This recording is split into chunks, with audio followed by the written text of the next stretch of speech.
The inner asshole. Who doesn't have one? Who doesn't have one? You might call it by something else. You might call it inner critic, saboteur, perfectionist, Roger, but we all have one. I'll try to remember to call it the inner bully to keep it G rated, even though my son has heard me curse more than he's ever seen me make a bed or cook a chicken. I've never cooked a chicken. I've never cooked a chicken. I'm going to say the following. Notice how it feels in you when I do. Nothing you do is wrong. If it alarm bells go off, if it registers as a lie, if you're like, yeah, right, weird lady that's dropping all your stuff, that is your inner bully. And it lies. At first, the lies seem kind of, sort of, maybe true, then definitely true.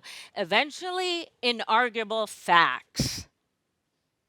Conversation with me and mine. Don't you mean everything you do is wrong? Then what do you call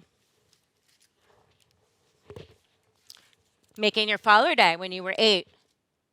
Dropping out of NYU with only 1 year left? Getting a summer job during that semester off that's still going off? Summer job that lasted 14 years? Having a baby at 41 old? Publishing your first book at 44 older? Mishearing every single word you hear, even with your hearing aids? Dropping paint on yourself and going out in public dressed like that, staying up all night, watching all slow horses, eating all the salt and vinegar chips. Wrong. Everything you do is wrong. Listen up, bucko. There's no universal timeline that we have to adhere to. Nobody is too late, too old, too anything. The time gods are not real. Now, I challenge it. I no longer simply obey. So I double down. Nothing you do is wrong. Oh, yeah, then prove it. And in the past, I would have. I would have searched for what is impossible to find. Something to carry as evidence to show that I deserve to be here. Look what I have to show for myself, like that terrible fake ID I had in New Jersey in the 90s that somebody made me in their basement. I have an allow tattoo. It reminds me that I don't have to show for anything. I just have to allow myself. So a couple years ago, I'm out in my backyard, I'm on my hammock, and I'm just so happy. And then a voice, you don't get to be happy. I know. But then, oh, hell no! I get to have this. My voice.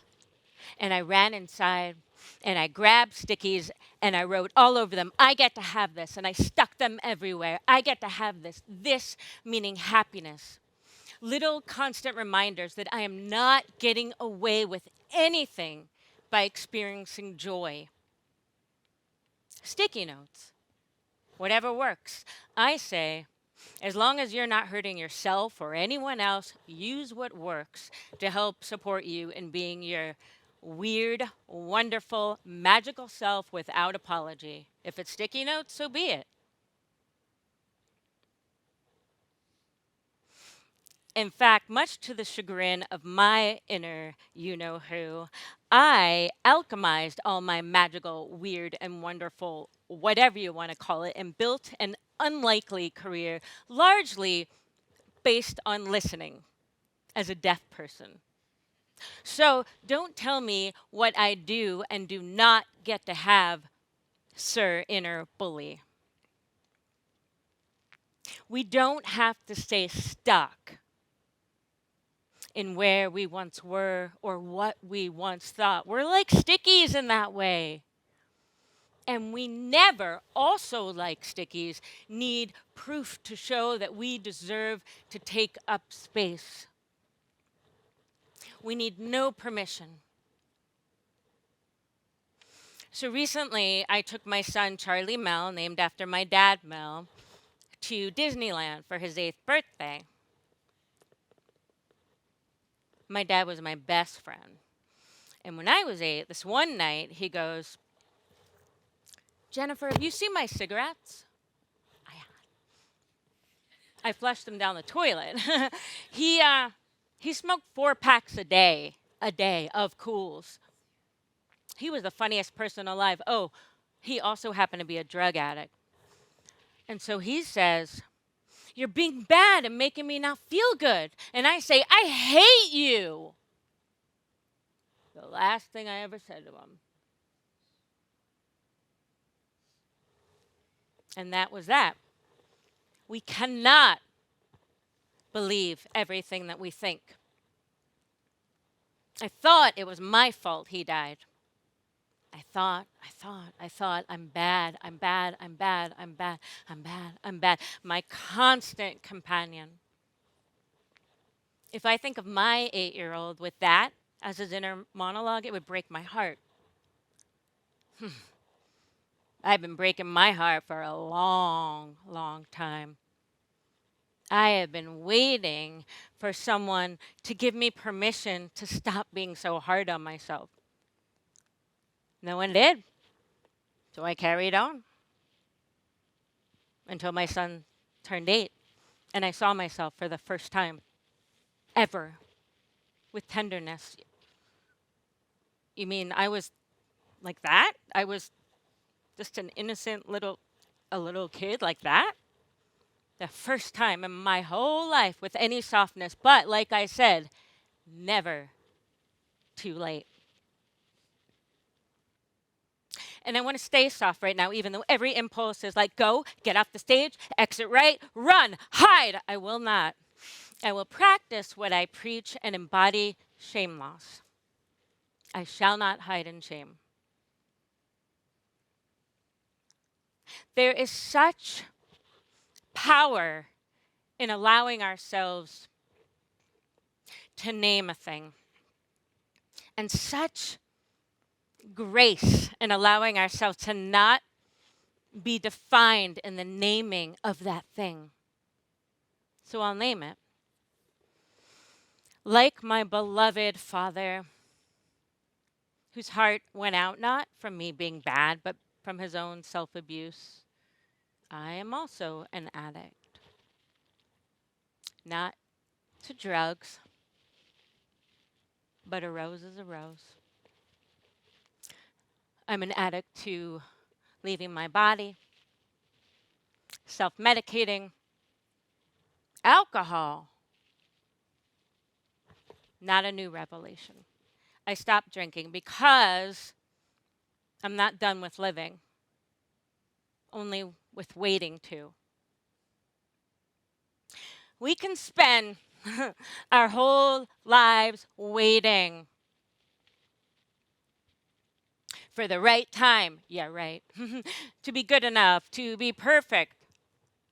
We can spend our whole lives waiting.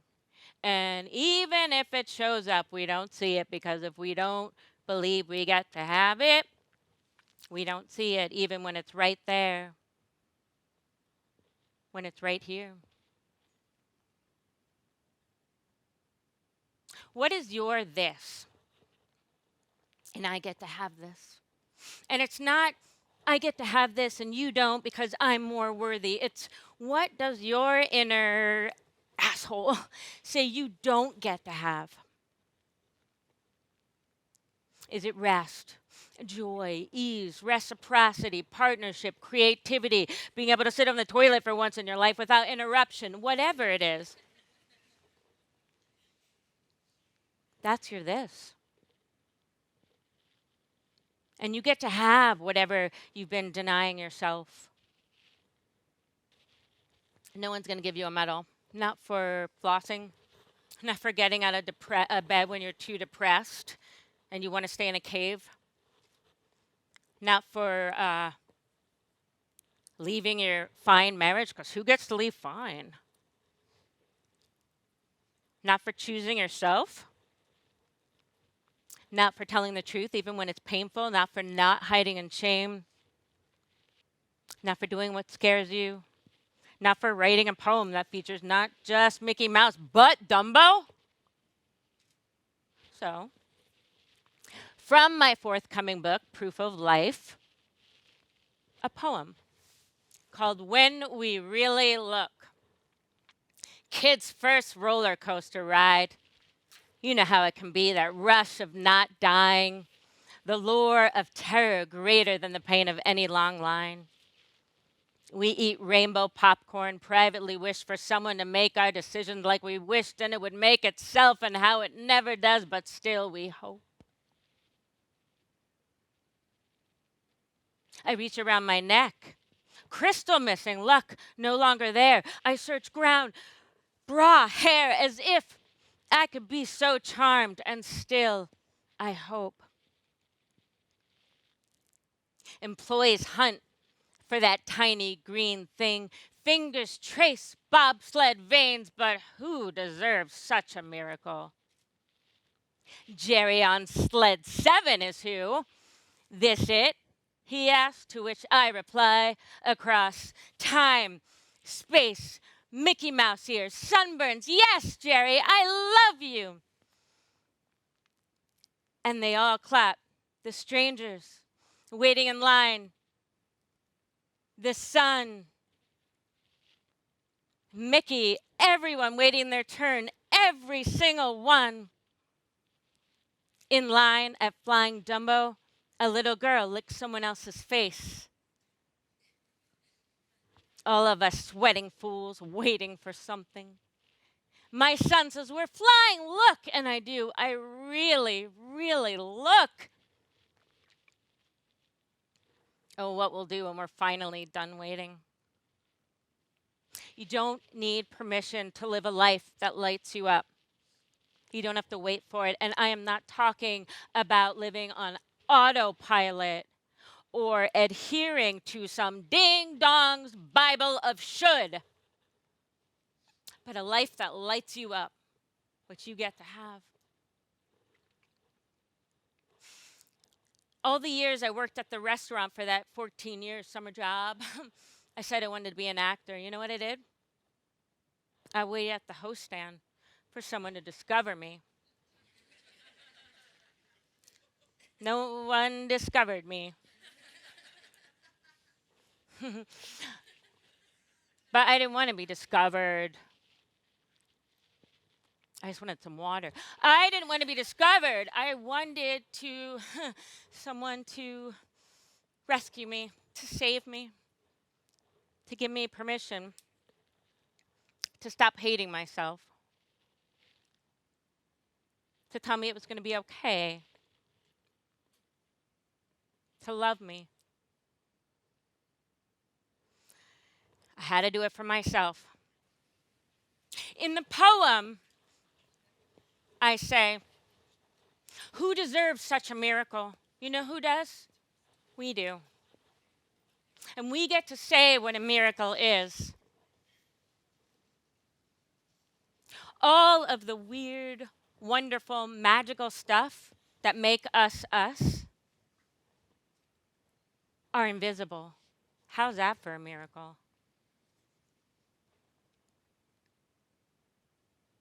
Look, we're flying. So what if we look? But what if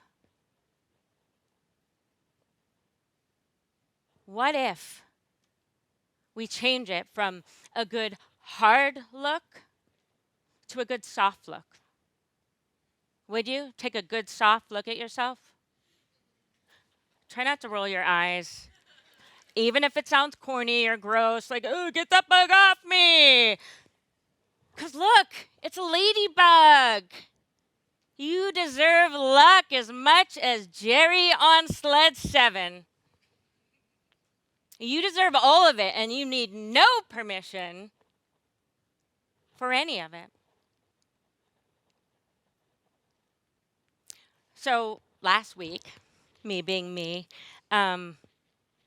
coming up with a title for the talk, and my son comes up to me, apropos of nothing, and hands me 2 roses from our yard for the best mommy in the world.